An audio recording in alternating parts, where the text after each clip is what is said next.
Ինչ ա եղել, որ Շուշին մենք կորցրել ենք։ Ռուսական զորքը, ռուսական դրոշներով, կամազներով ադրբեջանցիներին մտցրել է Շուշի քաղաքը։ Չի Բաքուն մեզնից լավ է։ Միջին հայաստանցիները դաժե չգիտեն։ Խաբել ղարաբաղցիներին, իրանք մտածում են, որ դրանք ռուսներն են։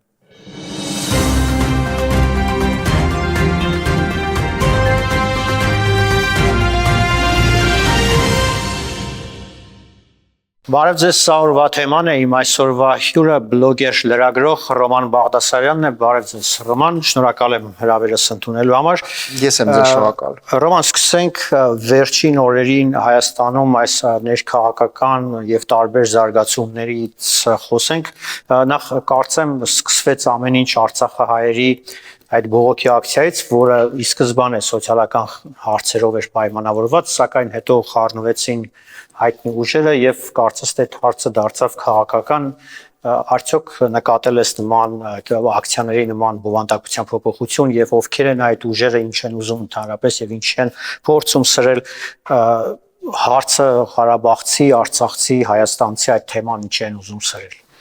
Ուրեմն նշեմ, որ բոլորս գիտենք, որ 88 թվականից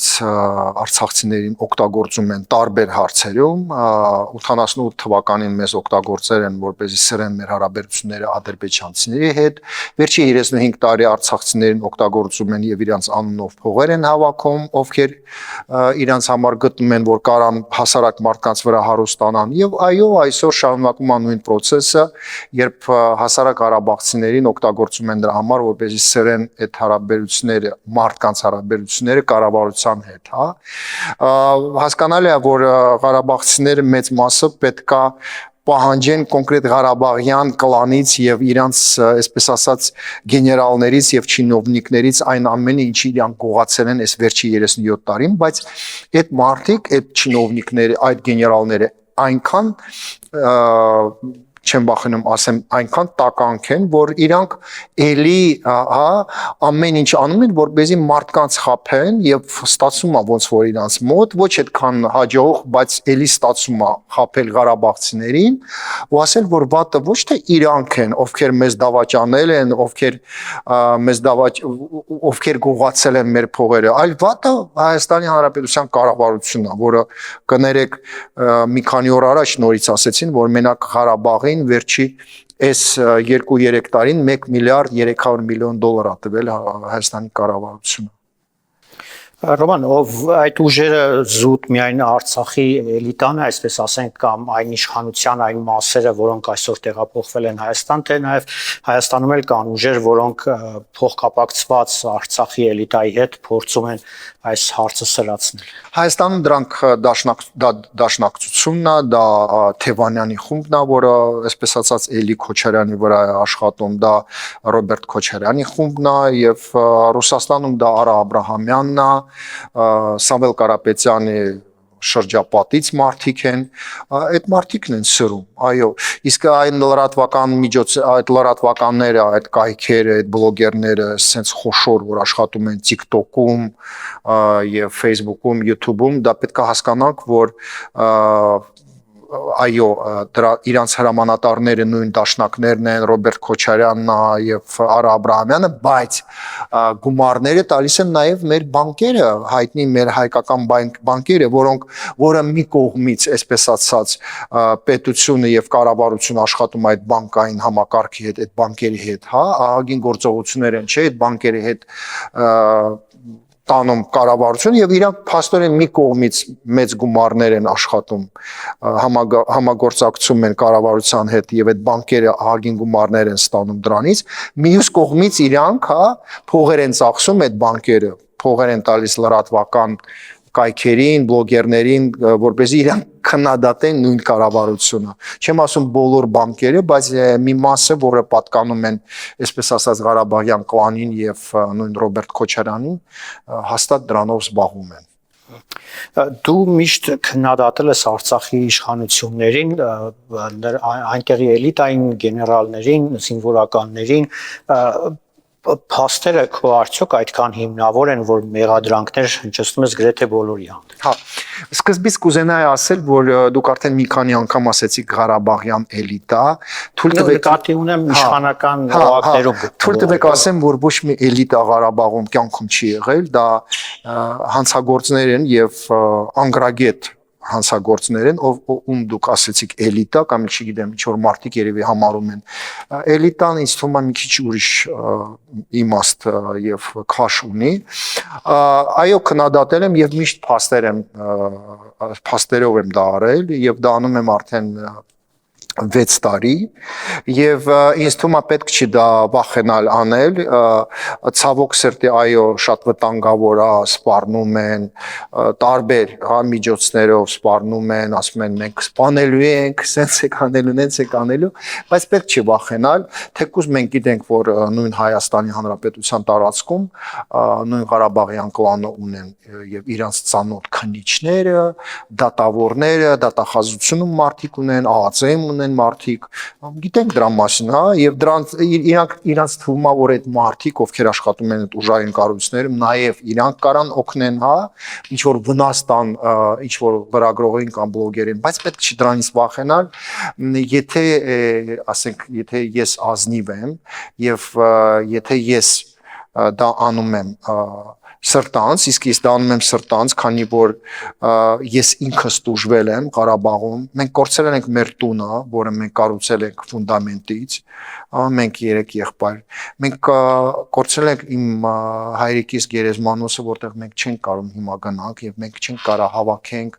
խոտը հավաքենք եւ вообще տենակ ինչա կատարում դեռ, մենք չենք կարող ծաղիկներ տանենք, մնացածը ինձ շատ քիչ է վերաբերվում, ով ինչ է ասում, ինչի համար եմ ես քննադատում եմ կոնկրետ դրա համար, քանի որ ինչքան ավելի շատ ժամանակ է անցնում 44 օրվա պատերազմից հետո, այնքան ավելի շատ ցավ կա իմ սրտում, իմ հարազատների սրտում, քանի որ մենք տեսեք համարյա արդեն 5 տարի չենք կարող գոնե գնանք մեր հայրիկի գերեզմանոց, իսկ դա ինձ համար շատ կարևոր է, քանի որ մենք սիրում ենք մեր հայրիկին եւ այն, որ ինքը չկա 2000 թվից, դա չի նշանակում, որ ինքը չկա մեր սրտում եւ դա է ինձ համար կարևոր։ Այն, որ ես լսում եմ շատ վաղ, որ ինչ որ մեկը ինձ ասում է, ես ինչ պետք է ասեմ կամ թելադրում է, դա գիտեք այնքան վիրավորական է, քանի որ չի կարա մարդ, ով մի ժամ 30 րոպե կամ 2 ժամ եթերներում շաբաթը 5 անգամ խոսում է, դուք էլ գիտեք, չի կարա ինձ ոչ մեկ ասի 2 ժամ ես ինչ պետք է ասեմ եթերում։ Դա անհնարին է, հասկանում եք, դու պետքա դա զգաս, դա պետքա լինի քո մեջ, որ դու կարաս տես ժամերով խոսաս, գրես, հա, եւ այո, պետք չի վախենալ, թեկուզ դա վտանգավոր է, այո, վտանգավոր է, բայց պետք չի վախենալ խոսալ դրա մասին, քանի որ ոչ մեկ չի կարա մտնի իմ սրտիս մեջ ու տենա ինչ այնտեղ կատարվում եւ մեծ մասը ովքեր այսպես ասում են պետք չի քննադատել Ղարաբաղյան կլանը, իրանք չեն ինձ նման նստել, հա, պատվալում 92-93 թվականին, երբ մենք սովից մեռնում էինք եւ մեզ ոչ հոսանք ա եղել, ոչ գազ ա եղել, մենք բոմբերի, հա, տակ նստում էինք, իրանք ինտեղս չեն եղել եւ իրանք ինձ նման չեն ընկել այս վիճակը, հա, 90 թվականներին։ Այնպես որ ես այդ ցավը տարել եմ, որ երբ ես փոքր եմ եղել, ու այսօր ես ուզում եմ պատասխան ստանամ, ինչի է այդպես եղել։ Մանավանդ որ ես որպես Ղարաբաղցի ոչ կոմպենսացիա եմ ստանում, ոչ տուն եմ պահանջում, ոչ էլ պահանջելու եմ։ Հակառակը ես գտնում եմ, որ այն Ղարաբաղցիները, ով ունի 2 ոտ, 2 ձեռ, իրավունք չունեն Հայաստանի Հանրապետության տարածքում, պահանջեն կառավարությունից կամ հայաստանցիներից ինչ որ գումարներ։ Գիտեք ինչի, քանի որ մեզ ունենք 121 տղա 44 օրվա պատերազմից հետո, ովքեր մնացել են առանց ոտ, առանց ձեռք, մեկը 2 ոտը չունի, մեկը 1 ձեռը չունի, եւ ես օգնել եմ այս 4 տարում 1500 ընտանիքի եւ անգիր գիտեմ, որ մարզից, որ գյուղից, որ տղա, հա, ով ձեռակորցրել, ով ոտ, եւ ունեք ահագին տղերք առանց 2 ոտ, ում 2 տղան հիմա բանակում ծառայում են, օրինակ մեր Սարմենը, ով Դարբաս գյուղից է Սյունիքի մարզից, առանց 2 ոտ ինքը իր ձեռքերով սարքում է պոլեր, ռեմոնտներ, որպեսզի փող չծախսի։ Եվ այդ տղան կյանքում մի կոպեկ ոչ մեկից չէր խնդրում ինքը։ Երբ մենք ունենք 120 տղա առանց ոտ, առանց ձեր, մենք Ղարաբաղցիներս ունենք 2 ոտ, 2 ձեր, իրավունք չունենք։ Նստենք տանը, հա, ու ասենք մեզ գումարներ տվեք, ժողովուրդ ջան։ Ու եթե գումար չտաս, ես դուրս եմ գալու ճանապարհը փակեմ կամ էլ չգիտեմ վարչապետ Նիկոլ Փաշինյանին ես հանելու եմ գործից, դու ով ես, բայց դու ձայն ես տվել այդ մարդուն, որ մարդկանց հանում ես։ Մանավանդ ներողություն եմ խնդրում, մի մոռացեք, որ Ղարաբաղցիների 95%-ը չի ստացել հայկական, հա, անձնագիրը, չի ուզում լինի Հայաստանի Հանրապետության, ընդհանրապես չի ուզում ստանա այդ паспорта, հա, որպեսզի նալոգ չտա, որպեսզի իր տղան չծառայի, այդ այն դեպքում, որ Հայաստանի Հանրապետությունը 44 օրվա պատերազմից հետո բոլոր Ղարաբաղի երեխեքին ուսանողներին առանց գումար, անվճար վերցրել է լավագույն մեր համալսարանները, լավագույն, հա։ Այո, ես այն բլոգերն եմ, այն լրագրողը, ով օգնել է 8 տղուն, ովքեր սաղ մարմինը իրանց աժոգ է, ֆոսֆորային այդ ռմբերից, երևի դուք հիշում եք Արցախում մեր տղաները շատ վատ վիճակում են եղել, ում վրա ռումբեր են գցել ադրբեջանցիները, եւ այդ ֆոսֆորային ռումբերը դուք չեք պատկերացնում ինչ վատ վիճակում են եղել տղերքը, մեծ մասը հիմա աշխատում են, այսինքն իրանց մարմնի 70%-ը վարված է, տղեր գիտեմ, ովքեր մի ձեռը միջ հիմա պերչատկի մեջ է եւ փոխում այդ պերչատկան ամեն ամիս, ու այդ տղերքը աշխատում են հիմա Հայաստանում, ու այդ տղերքից մեկը դուրս չի եկել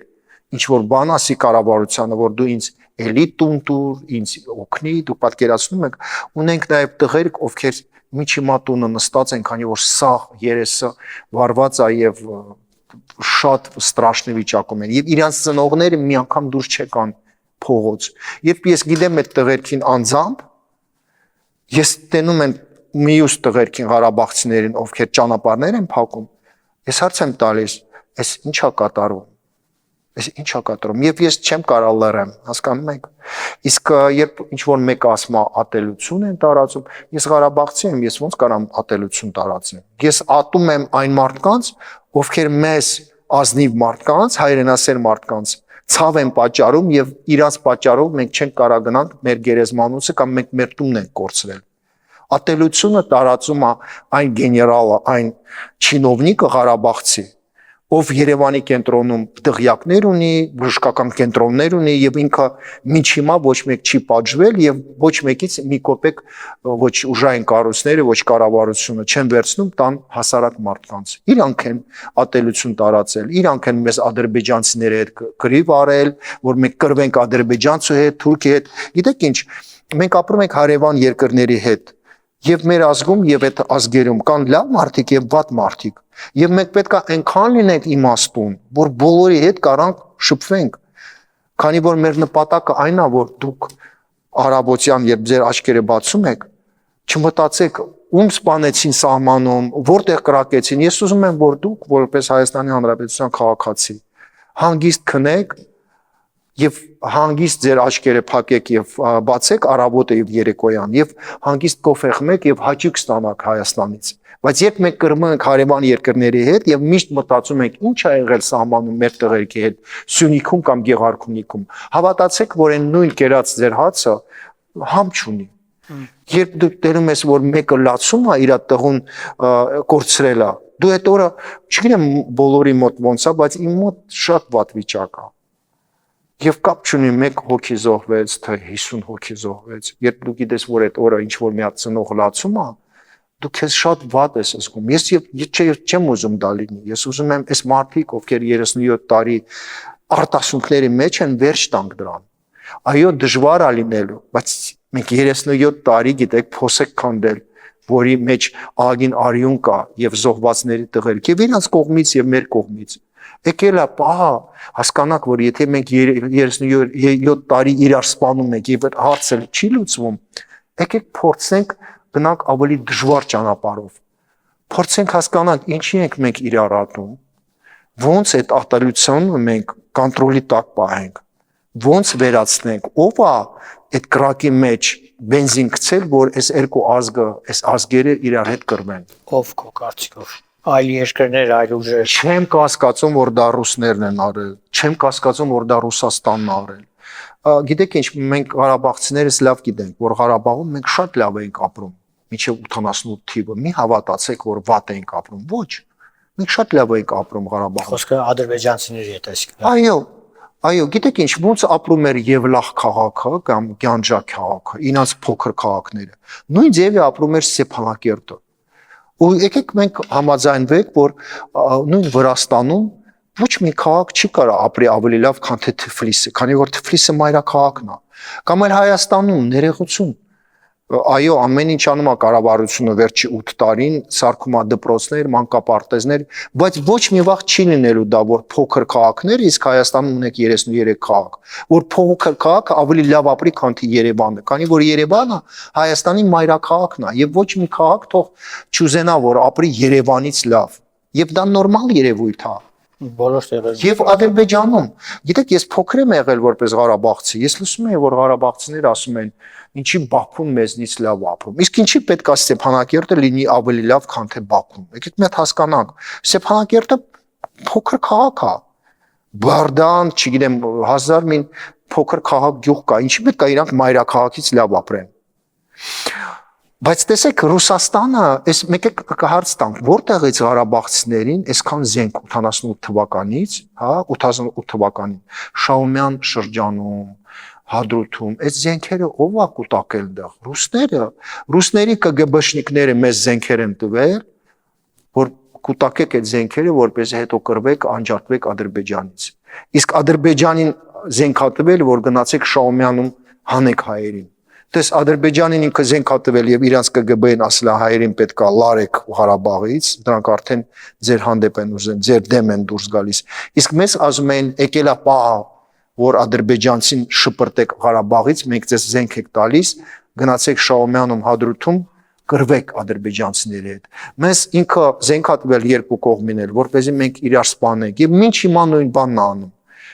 Շուշիի պատմությունը, ինչ հիմա բոլորը գաղտնիք են պահում։ Ոնց ենք մենք կորցրել Շուշին 44 օրվա պատերազմի ժամանակ։ Չի ուզում դաժե խոսի դրա մասին իմ կողմից հարգելի Անդրանիկ Քոչարյանը, ով ամեն անգամ ձգձգում է, չէ, ասում է, հիմա էլ ասում է աշունն ենք մենք պատմելու, այդ կոմիսիան ինչ արդյունք է, հա, Արծրուն Հովհաննիսյանը հիշում եք, որ ասում էր ես Շուշին ոնց դարավոր հանձնեցինք, իսկ իրականությունը ինչ է եղել, մի հիմա հայաստանցիները դաժե չգինեն, նույն ղարաբաղցիները մեծ մասը չգինեն, ինչ է եղել, որ Շուշին մենք կորցրել ենք։ Հիմա պատմեմ ձեր եթերում այն ինֆորմացիան, որը ոչ մի եթերում ոչ մեկ չի պատմում։ Կատարվել է հետևյալը. ռուսական զորքը, ռուսական դրոշներով, կամազներով ադրբեջանցիներին մտցրել է Շուշի քաղաքը եւ հայերը տեսնելով, որ մի քանի փողոցից հա հերու ռուսներն են մտել, իրանք մտածում են, որ դրանք ռուսներն են։ Դա նոյեմբերի առաջի օրերին արդեն։ Դա եղել է նոյեմբերի առաջի օրերին, երբ ռեսկի կորցրեցինք Շուշին։ Դա է եղել։ Այդ որ ասում եք տարբեր կողմերից ադրբեջանցին ռեսկի դուրս է եկել։ Այո, տենց է եղել։ Ռուսները մտցրել են ադրբեջանցիներին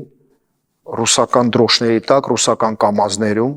եւ երբ հայերը ասում են ովքեր են այդ կամազները, ովքեր են այդ ավտոները, ռուսները ասել են մի կրակեք, մենք ենք դա։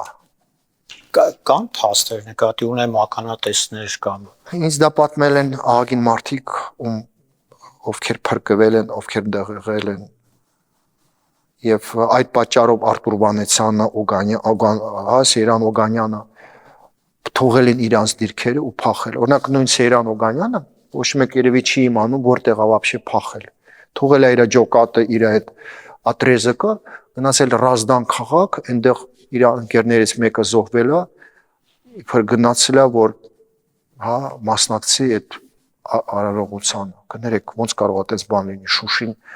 մարտերա գնում, դու թողնում ես քո այդ տարածքը, որը դու պետքա պատասխան տաս, ու փախնում ես Ռազդան։ Նույն Արտուր Վանեցյանը, դու որտեղ ես գնում։ Հաստատ իրանց ինֆորմացիա են տվել ռուսները, որ всё, թողեք այդ տարածքը, всё, արդեն մենք տալիս եք ադրբեջանցիներին։ Այդ ինչի համար եմ ես պատմում, որ ռուսները մինչ հիմա ամենտեղ հա մասնակցում են, որ մեզ դավաճանեն, որ ու մի մոռացեք, որ ապրիլի կներեք սեպտեմբերի 13-ին 2022 թվականին նույն ձև եղավ, չէ՞, Սյունիքում երբ ռուսները պոստը իրանց թողեցին, 1 օր առաջ թողեց։ այո, ինչի՞ք մենք զարմանում, ասեցիք, փաստերը կա, էսա, այստեղ ձեր փաստերը կա։ Նույն բանը արել է Ղարաբաղում, չէ՞ որ իրանք այդ 44 օրվա պատերազմի ժամանակ ռուսները ուզում էին ամեն ինչ անեին, որ Հայաստանի Հանրապետությունը իրանց условիաները ընդունի։ Ռոման, տեսեք, փաստերը շատ են, նաև 44 օրյա եւ դրանից հետո էլ Արցախը լուծարվեց, Արցախը ընկավ այն ժամանակ, երբ գտնվում էր ռուսական, այսպես ասենք, անվտանգության իբր հովանոցի տակ, բայց այդ 120,000 արցախցիները, որ եկան Հայաստան, նրանք մինչև այսօր մեծ մասը կամ գուցե որոշ մասը դժգոհ նրանցից, որևէ մեկը հարցադրում չի անում Ռուսաստանի դեսպանության բողոքի ակցիա չի անում, որևէ մեկը պահանջներ չի ներկայացնում այն խմբակին, որը մեկ ստորագրությամբ եւ լախում հանձնեց կամ լուծարեց Արցախը, ինչից են վախենում են, թե ուղղակի չեն ուզում հավատան, որ թե Ռուսաստանը, թե նաև Արցախի այդ խումբը իր բաժին թերևս ամենամեծ պատասխանատվությունը ունեն Արցախի կորստի համար։ Թույլ տվեք սկզբից նշել, որ չկա ոչ մի 120,000 ղարաբաղցի, մտել է Հայաստանի Հանրապետության տարածք 105-106,000 ղարաբաղցի, չկա 120,000, դա օդից վերցրած ինչ որ բան է, ցիֆրա է, որը նենց պրոստը գրում են, ասում են իրանք Ղարաբաղյան կլանի ներկայացուցիչները, դաշնակները 105,000 ղարաբաղցի է, այդ 105,000 ղարաբաղցուց պետք է մենք հիշենք, որ 33,000-ը դա երեխեք են, մինչև 16 տարեկան, մոտ 5-8,000 դա թոշակ են ստանում, հա, ծերերը, հա, իսկ մնացածը շատ քիչ մասան, որը հասարակ ազնիվ մարդիկ են, մնացածը դրանք գեներալներ են, իրանց ընտանիքներն են, այսպես ասած պետական համակարգի աշխատակիցներն են, ովքեր թալանով են զբաղված, բանկային համակարգն է, ով էլի թալանով է զբաղված, այս մասան է, այս մասային ով պետք է գնա Ռուսաստանի դեսպանատան դեմ կանի, ցավոք սրտի Ղարաբաղում, գիտեք ինչա, մոտ 90,000 ղարաբաղցի, ազնիվ, լավ ղարաբաղցի, մինչև 2018 թվականը դուրս է եկել Ղարաբաղից, ազնիվ ղարաբաղցիք, ովքեր կակրած գնան Ռուսաստանի դեսպանատան դեմ, ասեն ազնիվ բաներ, բայց ազնիվ ղարաբաղցին մեծ մասը գնացել են Ռուսաստան, Հայաստան եւ իմիջիալուց ձեզ ասեմ այն ղարաբաղցիներ, ովքեր մինչև Փաշինյանի գալը, Քոչարյանի ժամանակ եւ Սերժի ժամանակ լքել են Ղարաբաղը, դրանք աշխատասեր ղարաբաղցիներն են, բոլորը Ռուսաստանում, Հայաստանում գործ են անում, իրանց քրդինքով աշխատում են, ես գիտեմ շատ ղարաբաղցի հոյակապ անձնավորություններ, ովքեր չէին ուզում ապրեն այդ Քոչարյանի Սերժի ժամանակ Ղարաբաղում, քանի որ տեսնում են ինչ անօրինական բաներ են անում, այս մարդիկ թողել են Ղարաբաղը, գնացել են Ռուսաստան, իրանց համար բիզնեսներ են բացել, հա, իսկ այն մարդիկ, ովքեր այնտեղ մնում են զինվորական մասերում, վայնկամատում, բանկում, նախարարություններում, թալանով են զբաղվում, բանտերում են աշխատում, տարբեր ձև փողեր են աշխատում, դրանք են մնացել Ղարաբաղում, եւ ցավոք սրտի այսպես ասած այդ մեծ մասը ղարաբաղցիներին, ոչ երեխեքի եւ այդ թոշարակ, այդ մարդիկ պետական համակարգը, իրանք բոլորը ինչ որ հանցագործություններ են արել Ղարաբաղում, այսինքն իրանք զգում են, որ իրանց վրա կան կեղտեր, մեկը զենքագողացել, մեկը օրինակ գիտեք ահագին մարդ Արցախ բանկում ովքեր աշխատել է, ֆալշիվ քարտեր են սարքել այն ղարաբաղցիների վրա, ովքեր вообще Ղարաբաղում չեն, որպեսզի իրանք կոմպենսացիա ստանան, օրինակ, դա էլ է հանցագործություն, ահագին մարդիկ հատուցում ստանան Հայաստանի կառավարությունից։ Այո, այդ ղարաբաղցին вообще 20 տարի Ղարաբաղում չի, բայց փող էր ստանում։ Դե հերո եկեք չգնանք 23 ժամանոց պատերազմից հետո ոնց ասեցի 105-106,000 ղարաբաղցի է մտել Հայաստան, բայց ես ահագին անգամ ասեցի, որ մոտ 4,000 ղարաբաղցի ավել ստանում են կոմպենսացիա ամեն ամիս, այսինքն խառնվել են այդ ղարաբաղցիների հետ, ովքեր եկել են այդ 23 ժամանոց պատերազմից հետո ու խափում են կառավարությանը, ստանում են ամեն ամիս 50,000 դրամ։ Ես դրա մասին 1000 անգամ ասել եմ, եւ դա գիտեն կառավարությունում, դա գիտեն Հայաստանում բոլորը։ Եվ երբ ես հարց եմ տալիս ոչ օֆիցիալ մեր կառավարության անդամներին ոնց է ստացվում, որ այս մարդիկ ստանում են, ասում եմ անհնարին է հասկանալ ով է խառնվել, այսինքն եթե այս հարցը մենք բարձրացնենք ովքեր են այդ 4000-ը, որ ստանում են այդ կոմպենսացիան, սկանդալ է դառնալու։ Մենք չգիտենք ովքեր են։ Խառնվել են, իրանք ասում են, որ իբր մենք չենք գրվել, անցել ենք եւ այլն ստեր են փչում։ Եվ ինչ եմ ուզում ասեմ, շարունակելով, այդ մարդիկ, ովքեր հանցագործություններ են արել Ղարաբաղում, դրանք կյանքում ոչ մի բան չեն պահանջելու, ոչ դաշնակներից, ոչ Քոչարյանից, քանի որ իրանց դուր էր գալիս այդ Քոչարյանի Սերժի ժամանակ Ղարաբաղում այդ ձևի փող աշխատեն։ Մեկը բենզինա գողանում, մեկը զենքա գողանում, մեկը անմեղ մարդկանց բանտ է նստեցնում, հա, մեկը նախարարությունում գումար, օրինակ Արայք Հարությունյանը, չէ, նախկին նախագահ Ղարաբաղի։ Չկա մի հատ զավոդ կամ ֆաբրիկա, որը բացվել է Ղարաբաղում առանց ատկատ, այսինքն եթե Ղարաբաղի կառավարությունը գումար է տալիս բիզնեսմենին ու ասում է մի հատ ֆաբրիկա բացի Ղարաբաղի տարածքում իմիջիալոց Հայաստանի գումարներով, քանի որ Ղարաբաղում ոչ մի բյուջե չկա, ինքը ստանում էր Հայաստանից կրեդիտ ու այդ կրեդիտով ասում էր Ղարաբաղի բյուջետը, չկա ոչ մի Ղարաբաղի բյուջետ։ Okay, չկա մի հատ բիզնեսմեն, ով Արայիկի ժամանակ ինչ որ ֆաբրիկա է բացել Ղարաբաղում, 25-30%-ը չի տվել որպես ատկատ Արայիկին։ Չկա տես բան։ Այդ ձև էր աշխատում էկոնոմիկան, Ղարաբաղի էկոնոմիկան։ Բայց եթե բիզնեսմենը 25-30% ատկատ քեզ տա Արայիկ, էլ ինչ պետքա բիզնես դեղ բացիմ նաև Ղարաբաղի տարածքում, որ չգիտեմ այդ բիզնեսներ զարգանա, ինչ որ էկոնոմիկա լինի։ Այսինքն փող լվացում ամեն ինչում մեկը ստեղ է գողանում, մեկը ընդեղ է, այդ նայել ով կրեդիտ է վերցնել, տեսեք մի հատ շատ հետաքրքիր հարց։ Ոնց է ստացվում, որ այսքան կրեդիտներ է տվել Ղարաբաղի կառավարությունը տարբեր բիզնեսմեններին Ղարաբաղում, եւ բոլորի բիզնեսները տապալվել է։ Գիտեք ինչի, քանի որ բիզնեսմենը Ղարաբաղի բիզնեսմենը Արայիկի նման աֆերիստ է, այսինքն ինքը իմանում է, որ պետքա 25% տա Արայիկին սկզբից այդ կրեդիտից։ Ու ինքը մնացած 75%-ը ոչ թե գցում է իր բիզնեսը, որպեսզի զարգացնի այդ բիզնեսը, այլ մի քիչ ձևի համար բացում է, սկսում է շենք սարքել, իսկ մնացածը հանում է Ղարաբաղից Դուբայ, Ռուսաստան, չգիտեմ որտեղ։ Ես ուսումնասիրել եմ այդ հարցը։ Այսինքն բիզնեսմենը սկզբից իմանում է, որ ոչ մի աշխատանքային տեղեր չի բացելու, այսինքն Հայաստանի փողերով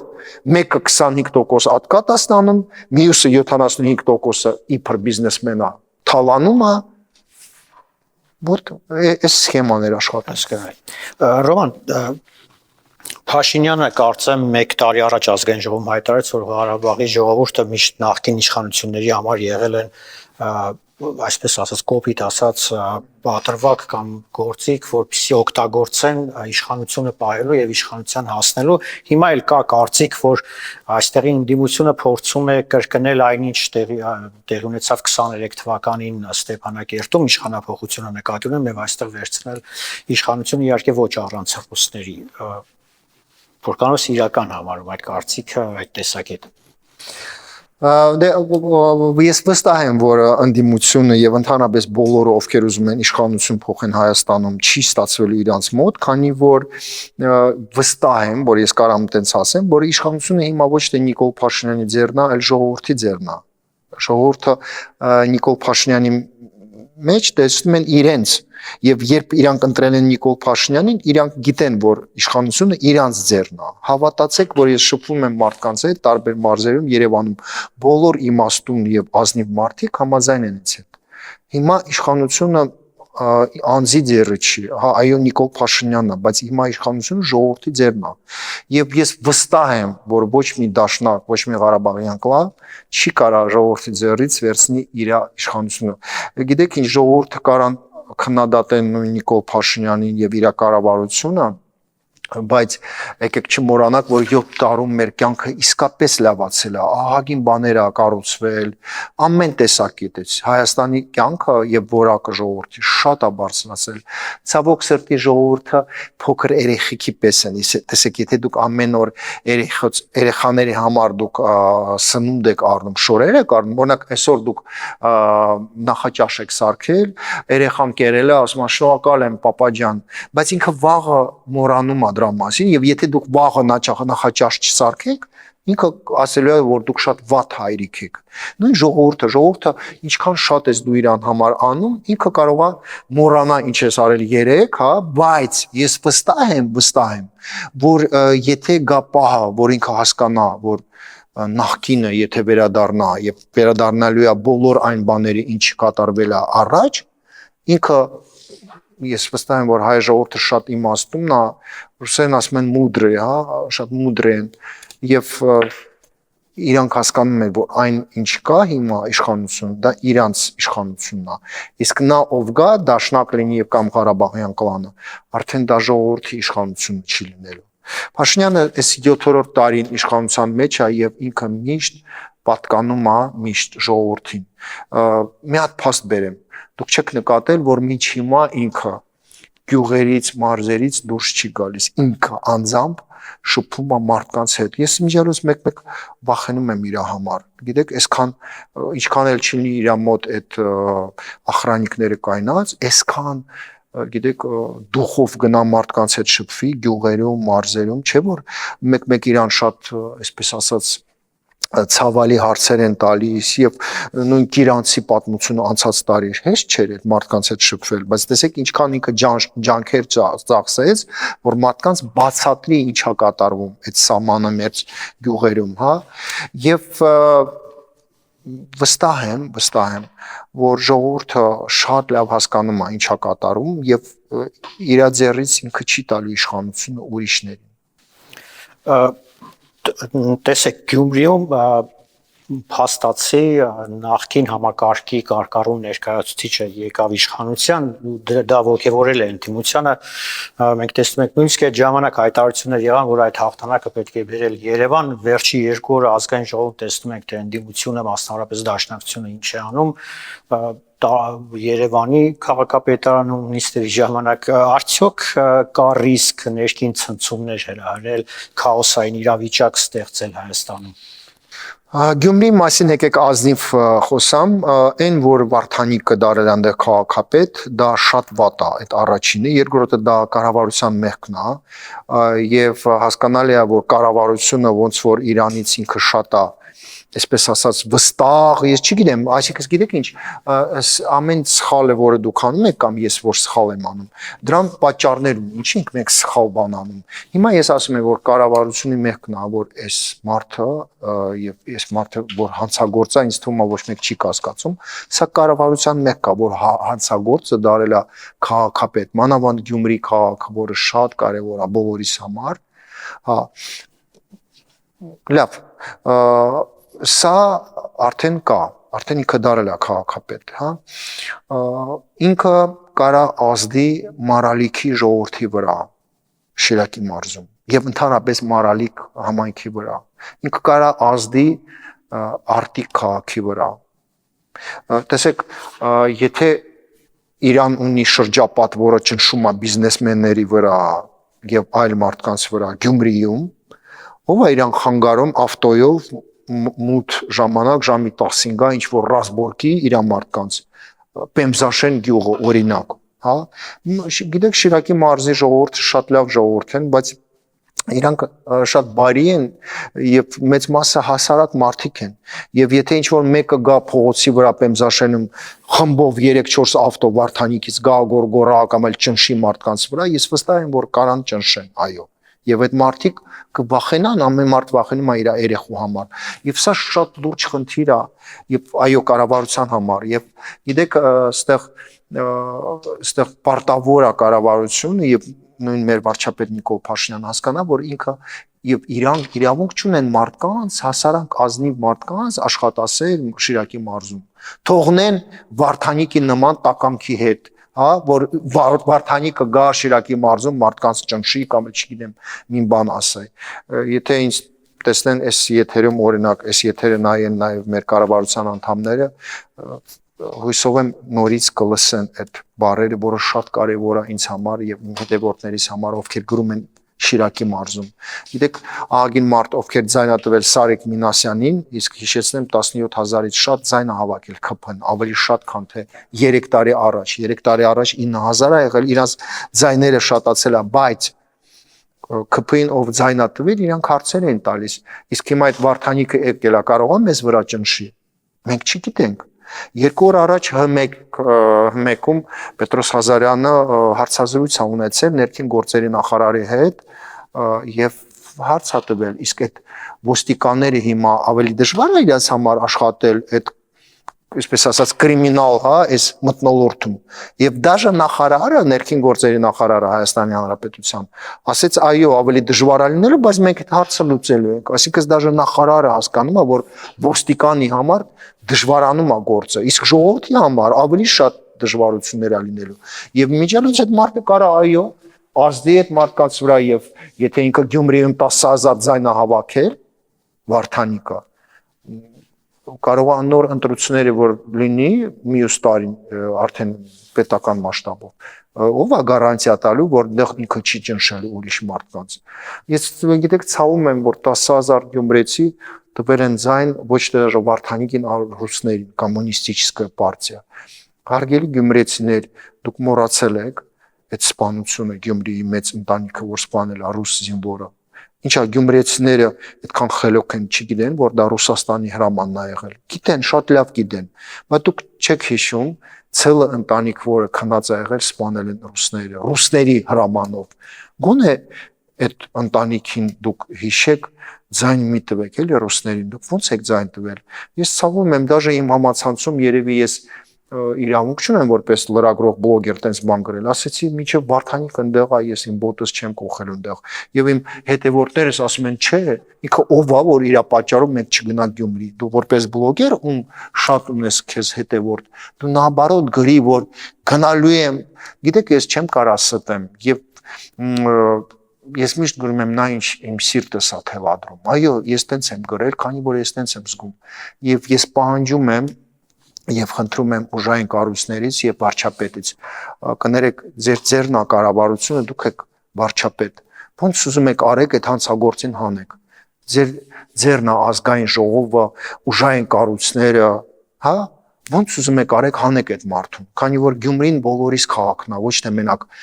Վարդանիկի քաղաքն է հիմա այս 7 տարի այսքան գումարներ եք ծախսել հարգելի կառավարություն ինչի համար եք ծախսել որպեսզի մարդկանց որակը կյանքի բարձրանա չէ բայց ոնց կարող է այդ մարդը հանգիստ իրան զգա եթե իր վրա կարա ճնշի Վարդանիկի նման տականքը այդ ճանապարհը այդ նոր շենք եք սարքել аэроպորտի համար նոր ճանապարհ ենք խոշոր գումարներ եք ծախսում մինչև Շիրակի մարզը հասնի մինչև Գյումրին եւ այլն ճանապարհներ, Թումո, այս մեկ, M1, այդ բոլոր բաները մեզ ուրախացնում է, բայց եթե մենք ունենք վախ այդ քաղաքի մեջ, ինչքան ուզում ես միլիարդներ ծախսի, ոչ մեկին դա հետաքրքիր չի։ Հասկանա, եւ վերջում խոսենք եւս մեկ թեմայի մասին, խաղաղության համաձայնագիրը կստորագրվի, մենք տեսնում ենք, որ Ադրբեջանը Ալիևը ամենայն դեպս փորձում է ձգձգել կամ տապալել բացի Ալիևի ցելով շահագրգռված չի որպեսզի ստորագրվի այդ փաստաթղթը։ Ինձ թվում է դե արդեն մենք եթերում ասեցինք որ ահագին մեր խնդիրները ես ասեցի ռուսներից է գալիս եւ Ռուսաստանից այո Ռուսաստանին դա вообще ձեր չի դալիս Ռուսաստանը ուրախ կլինի եթե բոլոր ազգերը ովքեր ապրում են իր շուրջ լինի դա ուկրաինացին, վրացի, կիրգիզ, ուզբեկ շարունակեն իրար ուտեն, իրար հետ, չգիտեմ, հաշիվներ մաքնեն, հա, իրանց համար դա հաճելի է, դե նաև ասեմ, որ գիտեք ինչ, մի կողմից Իլհամ Ալիևը, հա, ասում է, որ ինքը ուզում է խաղաղություն լինի, բայց միշտ պետք է հիշել, որ Ալիևի գլխավոր խնդիրը, որը ինքը լուծում է այս ձևի լարված վիճակով, հա, Ալիևը չի ուզում եւ չի ուզենալու կյանքում, որ Հայաստանը ուժեղանա։ Իսկ Հայաստանը այս վիճակում շատ լարված Էլի ուժեղանում է 7-րդ տարին ուժեղանում է, հասկանում եք, երբ Ալիևը տենում է ինչքան դպրոցներ է կառուցվում, ջրամբարներ, ճանապարհներ եւ այլն եւ ինչքան զենքեր ենք, հա, մենք առնում, որպեսզի վերականգնենք մեր զենքը մենք սա կորցրել է Ղարաբաղում, ղարաբաղցիները տվել են ադրբեջանցիներին։ Երբ Ալիևը տենում է ինչքան աշխատանք է տանում Հայաստանը, հայաստանցիները եւ Հայաստանի կառավարությունը եւ Հայաստանը ինչքան է իրոք ուժեղանում, մենք 7 տարում ահագին ուժեղացանք։ Ինքը հասկանում է, որ եթե Հայաստանի այդ ճանապարհները բացեմ, եթե ես կնքեմ այդ համաձայնագիր, հա, դուք գիտեք, Հայաստանը ավելի 5 անգամ ավելի ուժեղ տեմպով զարգանալու է եւ ուժեղանալու, եթե մեր սահմանը բացվի Թուրքիայի հետ եւ ընդհանրապես մեզ չլինի ոչ մի կրակոց։ Դուք գիտեք Հայաստանը ինչ տեմպերով, ինչ հզոր երկիր է ավելի դառնալու եւ Ալիևը դա իմանում է։ Դաժե հիմա այս վիճակում բոլոր ստատիստիկան, որ դու նայում ես, իրանց նավթ ունեն, բայց Հայաստանում ավելի տարբեր, երբ դու նայում ես, համեմատում են Վրաստանը, Հայաստանը, Ադրբեջանը, Հայաստանը մեծ մասում այդ ստատիստիկաներում առաջի տեղն է բռնում։ Այս վիճակում։ Իսկ եթե լինի խաղաղություն, ճանապարհները բացվի, եւ Ալիևը մտածում է, այս Հայաստանը եթե շատ ուժեղանա, վաղը, չգիտեմ, Իրանը ունի, էլի վախ էր։ Ինքը վաղը ասում է, եթե ռուսները արդեն ռուսները 99 թվին սպանել են Կարեն Դեմիրճյանին եւ Վազգեն Սարգսյանին։ Ինչ իմանաս ռուսները, դաշնակները, Ղարաբաղյան կլանը, ինչ մեր գլխին կբերեն, ինչ կփոխեն Հայաստանում, կփոխեն կառավարությունը։ Գիտեք, այստեղ հարցեր կա, էլի իրանք են մտածում, հա, այսպես ասած 5 տարի, 10 տարի առաջ եւ այնքան այս 37 տարում բաներ կատարվեց Հայաստանում, Ղարաբաղում եւ Ադրբեջանում եւ երբ ստացվում է որ ոչ մեկի վրա վստահ չի, հա, եւ այդ վախերի պատճառով Ալիևը մտածում է ոնց անենք որ Հայաստանը շատ չուժեղանա, ոնց անենք որ լարված պահենք այդ մարդկանց ներվային վիճակում, չէ որ այս կրակոցները ինչի համար է, որպեսզի մարդիկ լինեն լարված, հա, այսպես ասած նավիրովքի держать։ Շնորհակալություն։ Սա օրվա թեման էր իմ զրուցակիցը բլոգեր, լրագրող Ռոման Բաղդասարյանն էր, կհանդիպենք առայժմ։